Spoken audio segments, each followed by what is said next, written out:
Ready to go in Philadelphia.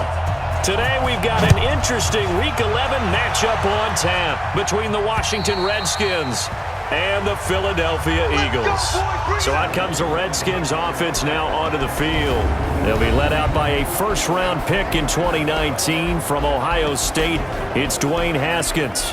And I thought it was a really nice performance last week by him. 3 touchdown passes. I think that signifies exactly what he was getting done. He did have the 1 interception. But that's the ratio you say you're okay with, right? If you go 3-1, you're going to be pretty happy over the course of a season. And let's face it, he'll never blame the receiver publicly. But behind closed doors, he probably told his agent, hey, what's the deal? I should have had a perfect game.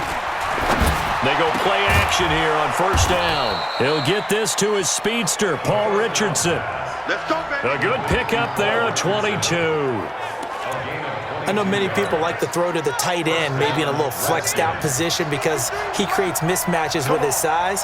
But slot receivers do the same thing with their quickness, their speed, and their route running savvy.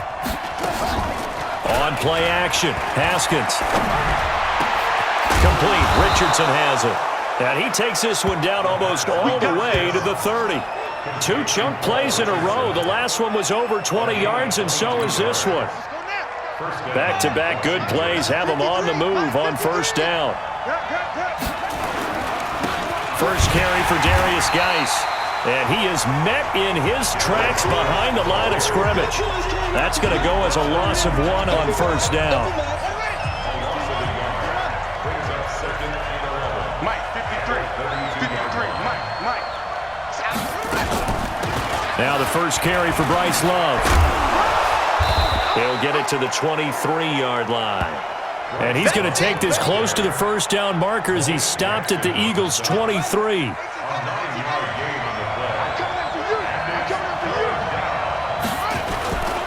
They'll try and get it with Geis. He's not going to get there. That won't even be close. It was blown up in the backfield. He lost 2, and it brings up 4th. Yes, indeed. That play there, that reminds me of some of the guys that I played with that have that suddenness, able to get into the backfield almost about the time the ball snapped and make a play. How about that tackle for a loss? Absolutely. He did a lot of that last week when he was named the NFC Defensive Player of the Week. One of the guys on the team would say, hey, yeah, we called him the disruptor, and that's carrying forward again. Makes sense, doesn't it? So our initial drive this afternoon results in 3. Not sure that that's a statement necessarily, but getting points on the road, never a bad thing. You're exactly right about that. I love how you framed it, right? Not sure it's a statement, but at the same time, you're putting something out there, aren't you? Letting them know, hey, we came to play today.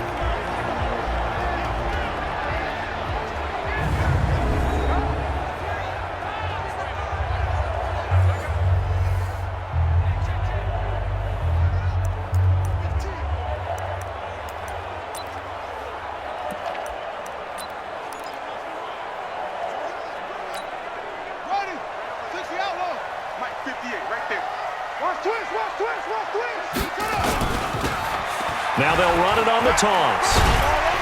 And give him 6 yards here as he's stopped near the 35 at the 34. 6 yards on that last play. Here's 2nd and 4. Now they'll run it on the toss. And he'll lose yardage. Brought down at the 32. Plays like we just saw there, that's why they're up right now. And the defense, they're doing their job. Yeah, it starts with the guys up front. So when you talk with GMs who are putting together a team, a lot of them say we're going to build from the inside out, because if you control the line of scrimmage, you control the rest of the ball game, and that's what we're seeing here. They're actually playing in the offense's backfield, not necessarily just playing at the line of scrimmage. And Jeffrey's got it. He's at the 30, 10, touchdown, Philadelphia. Alshon Jeffrey, 68 yards, and the Eagles have taken the lead. That's an early touchdown grab for last week's NFC Offensive Player of the Week. He was so electric, and they talked about it all week long. Have to try to contain him. And now for him, being able to focus on the task at hand and not just immediately assume that last week it totally carries over, but you got to like the start that he has, showing those great hands that we've seen from him throughout. A toss running left. It's Sanders, and he is into the end zone to bump the lead up 2 more.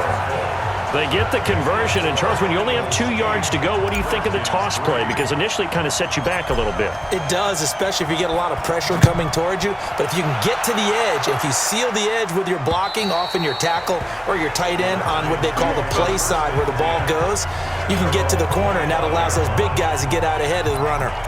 A look at Washington as they come onto the field. And, Charles, if the season ended today, and it's not going to, we still have December left.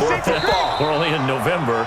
But they would be a wild card team, and that's great. They'd be in the playoffs, but you know they're trying to bump up to be one of those division leaders. That guarantees you at least one home game in the playoffs, and that's what you're really seeking. But there also isn't much margin for error for this team, right? Because right where they're sitting, a 2-game losing streak could have them out of the playoffs, so they've got to make sure they continue to keep the momentum going. Absolutely. Oh, it was hit at the line of scrimmage and intercepted. Picked off by the linebacker, Nigel Bradham. And he'll score. Touchdown. Entering pause screen. Highlights. Instant replay. Resume. Eagles.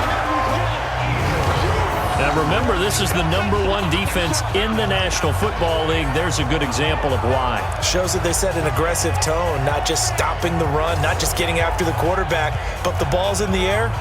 They treat it like they're the receivers, and they went after that one and took it all the way.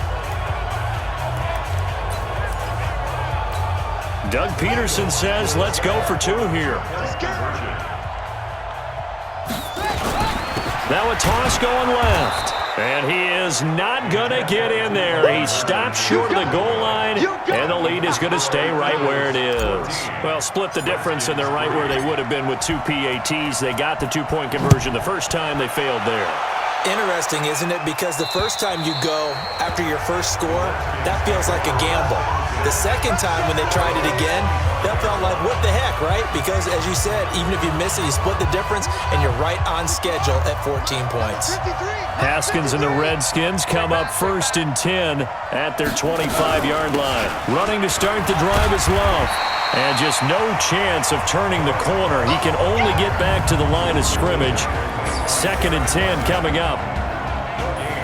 And here a look at the offensive starters for the Redskins.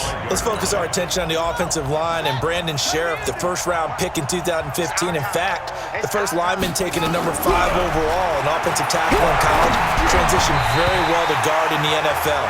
Solid, reliable, 2 traits you love in an offensive lineman.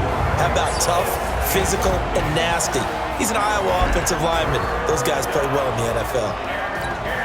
An incomplete pass on 2nd down. That muddles things a little bit here. This is 3rd and 10. 3rd down. Here's Haskins.